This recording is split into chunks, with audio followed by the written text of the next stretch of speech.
Okay, so again, we're finishing up on Galileo, and I don't know if I can splice this in or not. I'm an amateur at this.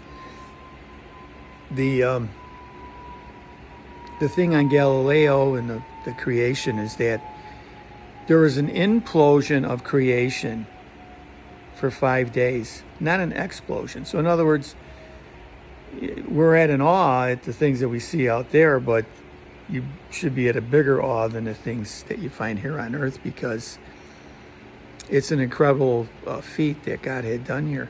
And that's why, today, there's another sun somewhere and all these galaxies and that's just as far as from the Earth, and there's people living there, and this is what you're going to hear.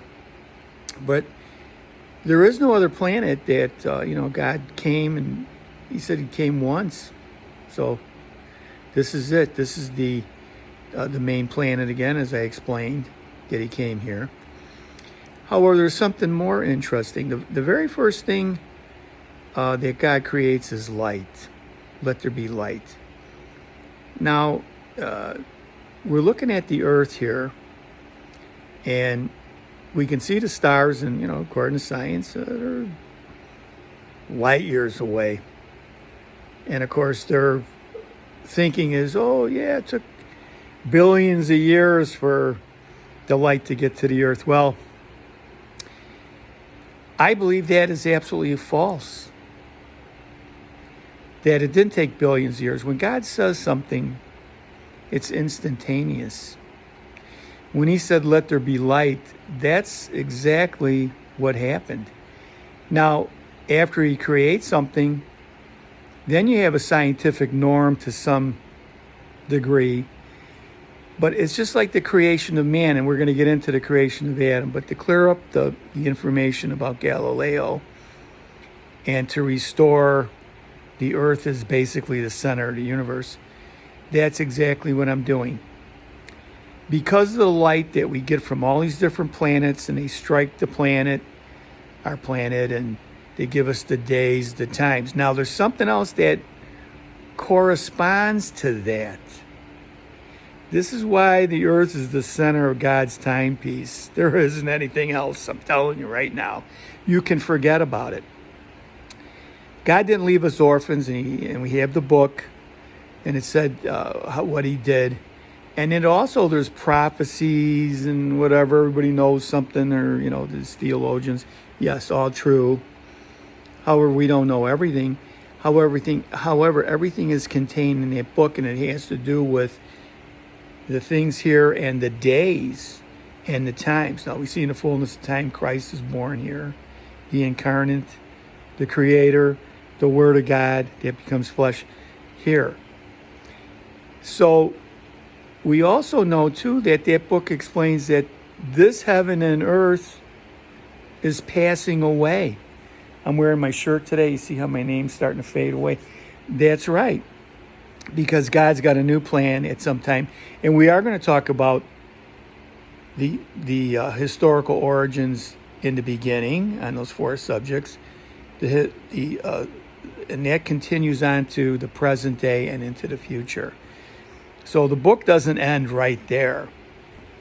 You want to call it the 1,000-Year Book Club? You could, because, if a fire doesn't destroy it or something happens somewhere down the road, the things that I'm talking about, whether people want to believe them or not, if the information is still out there, whether my name is remembered, it doesn't matter.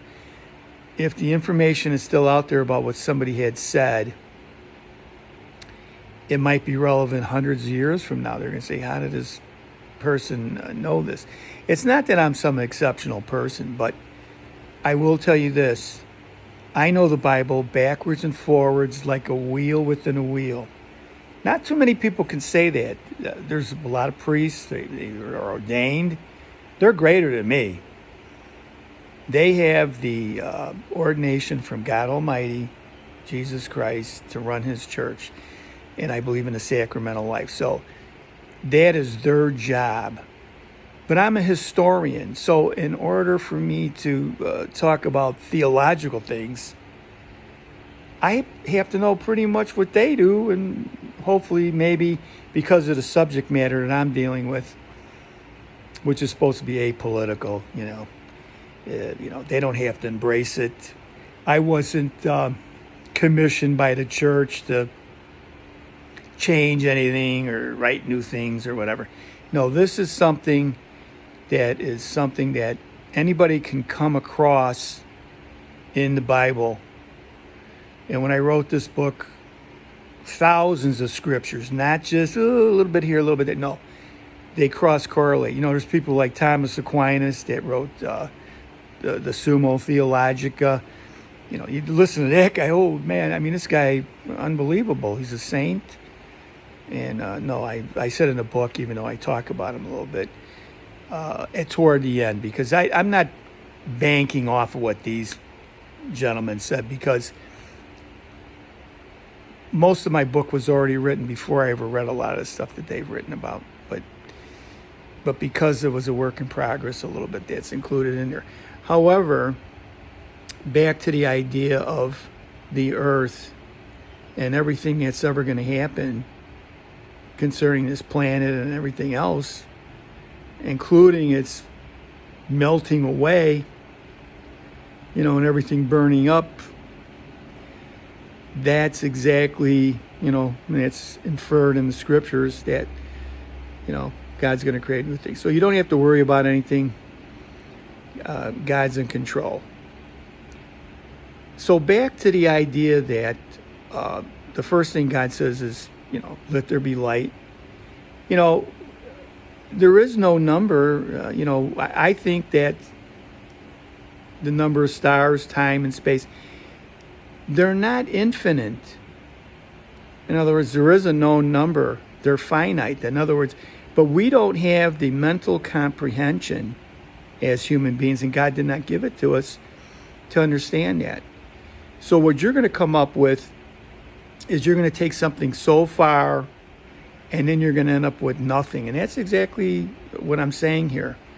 That God, in His Word, and several places in the Bible, He says that God made the world out of nothing. And in King Solomon, who was one of the greatest outside of Christ, because Christ said he was better than King Solomon. But the King Solomon was endowed with wisdom that no man was going to have. And he said that it was past finding out. So there's a lot of information. I said there's a big jungle. And when it comes to let there be light, light has to be instantaneous by command. There's no other explanation for it. You're not getting old light that's coming from planets light years away. When God turned on the lights, He did it instantaneously. There is no other explanation. Now, there are theories, light does have I suppose somebody came up with, it's 196,000 miles a second or something like that. But at any rate, that's a scientific fact. I suppose you can measure it somehow. However, when we look at creation and we look at Adam, the creation of man on the sixth day, God didn't create this earth just for animals. He created it for man, to give man something. It was Adam that named the animals. And if God was finished with His creation and man was the last thing He was made, then He was here when the dinosaurs were here. And the book goes into an explanation of it corresponds with a lot of our brothers in the Protestant area that, believe that, and I believe it too, that the flood itself encapsulated the whole world. Water seeks its own level. That's a scientific truth. You pour a bathtub, the water's not off any. It's level. It rises. So if you have a mountain on this side of the earth, and God says, the water exceeded the highest mountains. Well, guess what? On the other side of the earth, it exceeded those mountains too. So this whole notion, it was a little area or something. No, sorry. And that's why you're going to find big problems with evolution. We're going to go into that. But what about Adam?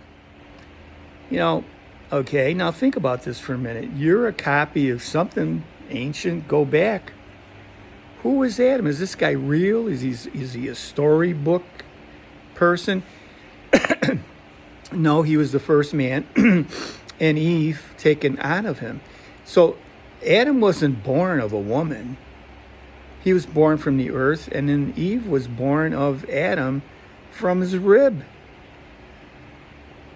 They didn't wait 1,000,000 years to come together. So there was a predisposition that takes place in science, and this follows through on all creation. You know, you think you're going to hear something like this from someone. No, you're not. This is, even though there is no lock on things that are out there, everybody can come to a similar conclusion. But I'm saying, though, the basis of what I'm saying here is that Adam, if we're a copy of Adam, then we're not anything less or more. Actually, we would be less than what Adam was because he's the original. And of course, the scripture tells us that, nothing compared to the glory of Adam. Now you're going to say, well, you're a theological, this is a religion. No, it's not. These are historical events that people really believed.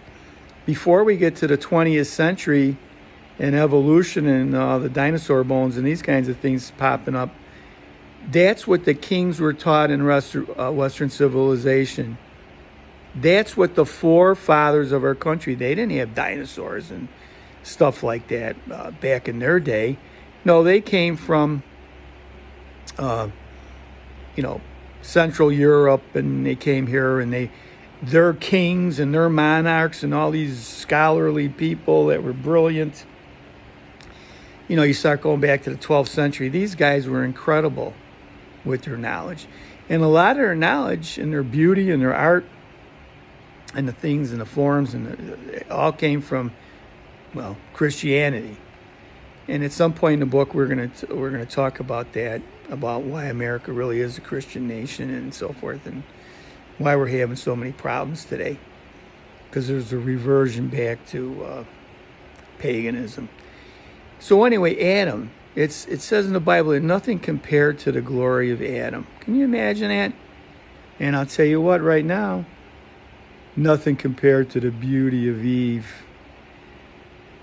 You think evolution brought that about when you look at a woman? I'm a guy, no, that's not going to happen. That just didn't come about from some haphazard thing of nature making something that way. No.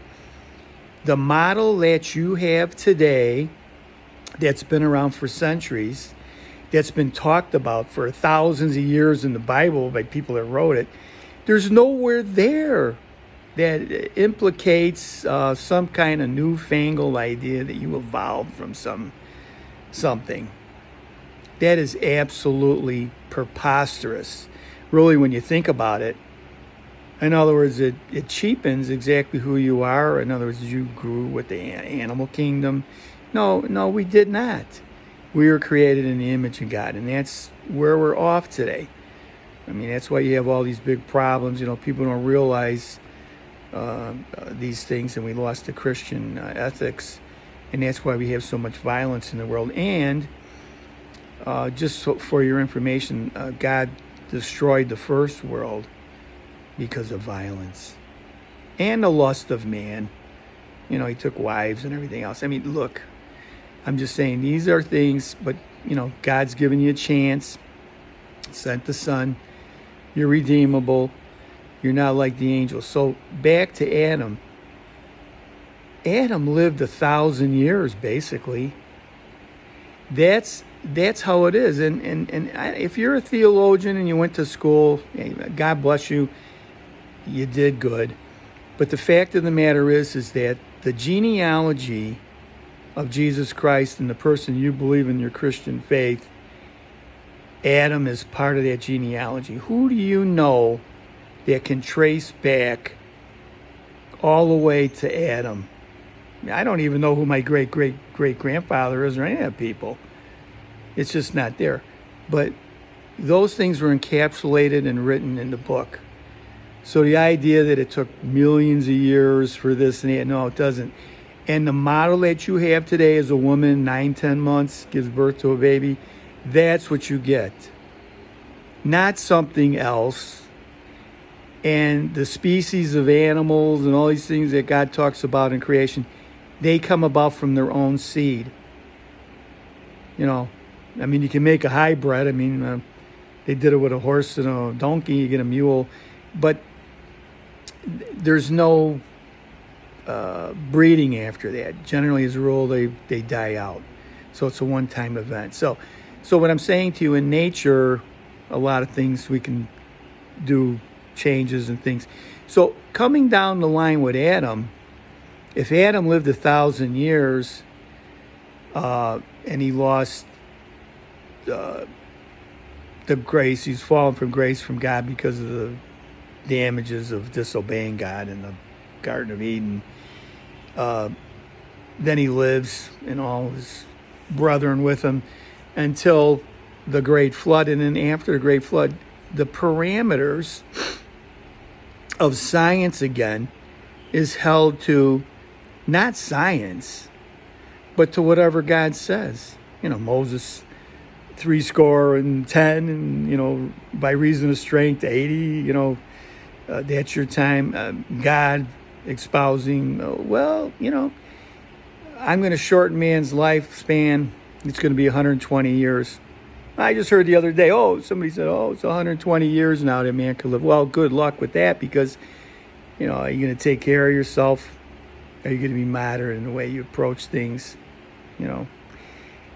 Sometimes man only lives out half his lifespan because, he's involved in too many luxuries of life.